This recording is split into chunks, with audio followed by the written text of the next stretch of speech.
Ito na po yung paglilinaw ni Senator Alan Cayetano patungkol doon sigawan noong May 26 ng gabi sa Senado.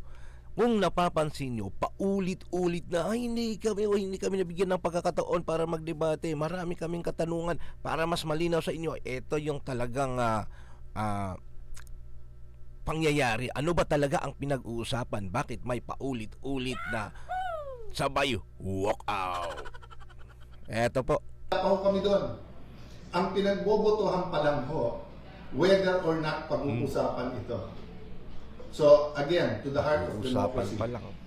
is there anything wrong with talking about changing the rules? We're not proposing murder. We're not proposing abortion na mga per se mali Ito sa abortion.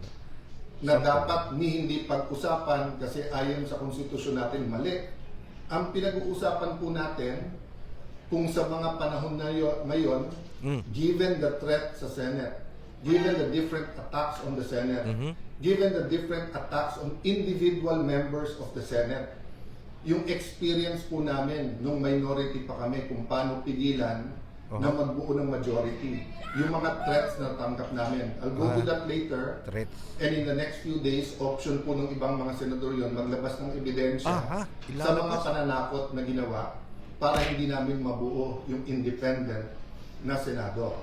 What's Take note, pananakot, abangan nyo. May ilalabas tayo dyan about sa pananakot, yung ebidensya na option ng mga ibang senador. Alala nyo yung mga ibang nakasuhan, si Senator Jinggoy, di ba? Nabuhay lahat yung mga kaso niya. my point po? Yung paulit-ulit po na sinabi ni Senator Ito yung Kiko paulit-ulit. Pangilinan, paulit-ulit po na sinabi ni Senator Risa Tiberos, paulit-ulit po na sinabi ni Senator Lacson, at lalong-lalo na po na sinabi ni Senator Erwin Tulfo. Hindi lang po sa sessionola, sa media, at hindi lang Tuesday, even the days after, they kept on saying, bakit walang debate? Bakit hindi nila pwedeng pag-usapan yung side nila? Wala pa nga ho tayo doon eh. Kung nakinig lang sila, Yun pala. kung sila po ay tinigil nila yung drama even after the session and instead tried to listen to each other, the motion was to take up the amendment. Ibig sabihin is was sponsor pa to, and then ang bawat isa ay pwede magtanong, pwede pa nga mag-amend eh kung tingin nilang mali.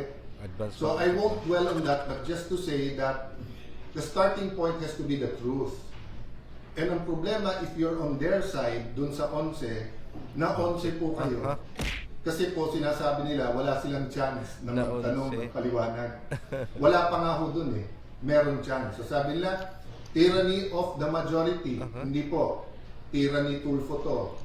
Tyranny Lacson. Tyranny Pangilinan. Tyranny Ontiveros. Kasi palakasan ng boses, imbis na we listen to one another.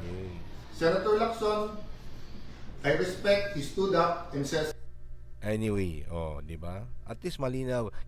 Sineshare ko ito para sa taong bayan.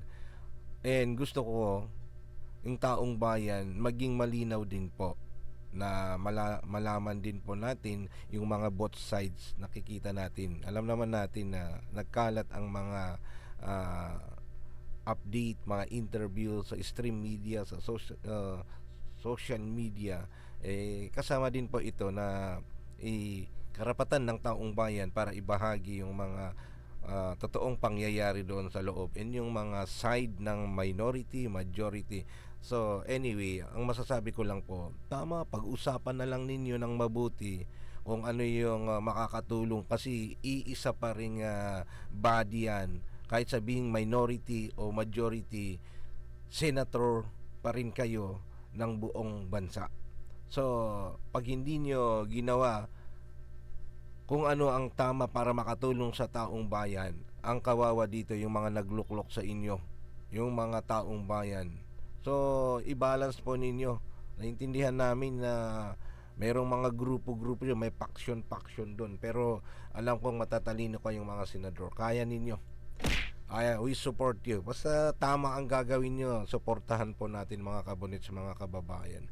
Pag mali, punahin natin.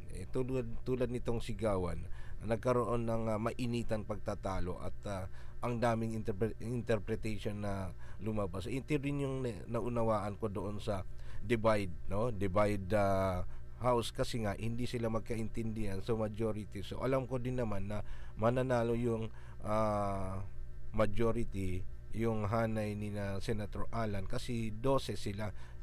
Mas marami sila. So yung pagbotohan na yun ay parang considered na yun na rin yung pagdidebatehan nila, kasi majority, siyempre makukuha pa rin yung boto. Pero yun yung usapan, yun yung sinasabi ni Senator Alan na pagbotohan muna natin kung talagang itatakil natin, kung yan yung pag-uusapan natin. Kung yes, pag-usap, doon napapasok yung debatehan. Pero I'm very sure na kahit si Senator Marcoleta gustong-gusto nilang pag-usapan na para matapos, kaso nga lang nag-walk out, so walang nangyari. Anyway, bukas Monday aabangan natin.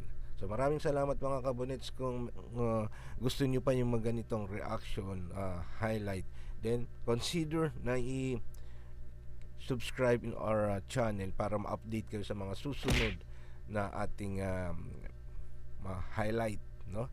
So thank you, see you sa sunod. Mag-iwan ng bakas, pakilagay po ang inyong mga reaction, opinion about dito sa sinabi Senator SP Cayetano.